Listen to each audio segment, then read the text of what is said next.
নদীর বুকে এই ভিডিও দেখলে প্রথমে যে কেউ ভাববে সাধারণ একটি গল্প। নদী পাড়ের যে কোনো বাসিন্দার এপার ওপার সাঁতার নিত্য নৈমিত্তিক ঘটনা, কিন্তু এই ঘটনার যিনি মুখ্য চরিত্র তার নাম মোহাম্মদ রফিকুল ইসলাম। পুরো গল্প শুনলে তাকে যে কেউ বাংলাদেশের ব্রজেন দাস উপাধি দিতেই পারেন, কারণ রফিকুল 550 কিলোমিটার সাঁতরে পাড়ি দিয়েছেন বাংলাদেশের এক মাথা থেকে আরেক মাথা। এর মাধ্যমে তিনি তৈরি করেছেন অনন্য এক রেকর্ড। এ ধরনের সাঁতারের অভিযান এর আগে বাংলাদেশে কখনো হয়নি। তার সাঁতার শুরু হয়েছিল কুড়িগ্রামের ব্রহ্মপুত্র নদ থেকে, আর সাঁতার শেষ হয় একেবারে বঙ্গোপসাগরে।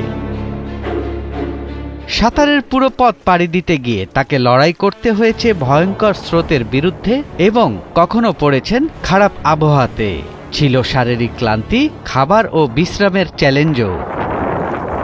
নদীতে সাঁতরানোর আসলে অন্যরকম একটা আনন্দ, এবং এটা একটা গর্বেরও ব্যাপার। আমাদের দেশে এত নদী, অসংখ্য অজস্র নদী, এর সাথে মিশে যাইতে কে না চায়। আর তার থেকেই আমার নদীতে সাঁতরানোর শুরু। রফিকুলের এই যাত্রা শুরু হয় 21শে ফেব্রুয়ারি কুড়িগ্রামের ঝুনকারচরের পাশ দিয়ে বাংলাদেশে প্রবেশ করা ব্রহ্মপুত্র নদ থেকে। প্রায় 550 কিলোমিটার নদীপথ পাড়ি দিয়েছেন মাত্র 25 দিনে, তবে কয়েক দফা বিরতি নিয়েই। একটা পুকুরে আমার সাঁতার শেখা, আমার বাড়ির পাশে ক্ষীরসাগর নদী, একটু দূরে যমুনা নদী, তো এই দু নদীতেই সাঁতারের সুযোগ হয়েছে।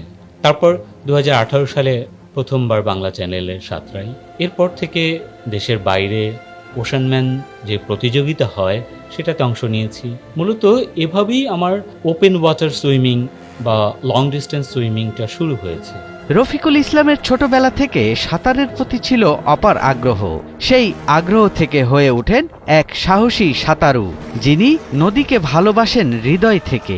সেই ভালোবাসা আর অদম্য দুঃসাহসিকতায় প্রমাণ তার দ্য গ্রেট ডেল্টা সুইম অভিযান। কোনো একটা বিশেষ ইভেন্ট বা বিশেষ গেমকে সর্বাত্মক সহযোগিতা করে উপরে না নিয়ে এর পাশাপাশি অন্য যে খেলাগুলো আছে সেগুলোর দিকেও যদি আমরা সমান নজর দেই, তাহলে এখান থেকে অনেক প্রতিভাবান ছেলে মেয়ে বেরিয়ে আসবে।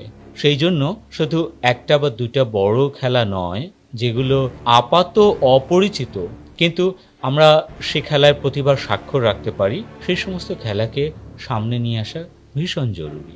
এই অভিযান ছিল নদী ও পরিবেশ রক্ষার বার্তা বহনের এক অভিনব উদ্যোগ। রফিকুল ইসলাম বলেন, সাঁতার আন্তর্জাতিক খেলা, রাষ্ট্রের সঠিক পৃষ্ঠপোষকতা পেলে দেশের জন্য এই খেলায় সম্মান আনা সম্ভব। সেই সাথে মানুষ যেন নদীকে ভালোবাসে, নদীর জন্য সচেতন হয়। যেই কাজে দেশের ভাবমূর্তি জড়িত আছে, যেই কাজে দেশের গৌরব হবে, সেই সমস্ত কাজে আমি আশা করি সরকার নিশ্চয়ই এই সমস্ত স্পোর্টসম্যানদের পাশে দাঁড়াবে। দ্য গ্রেট ডেল্টা সুইম এখন শুধু একটি সাঁতারের অভিযান নয়, এটি হয়ে উঠেছে নদীর প্রতি এক ভালোবাসার প্রতীক, যা মানুষকে নদীর গুরুত্ব নতুন করে ভাবতে শেখায়। সৈয়দ রাশিদুল, 71, ঢাকা।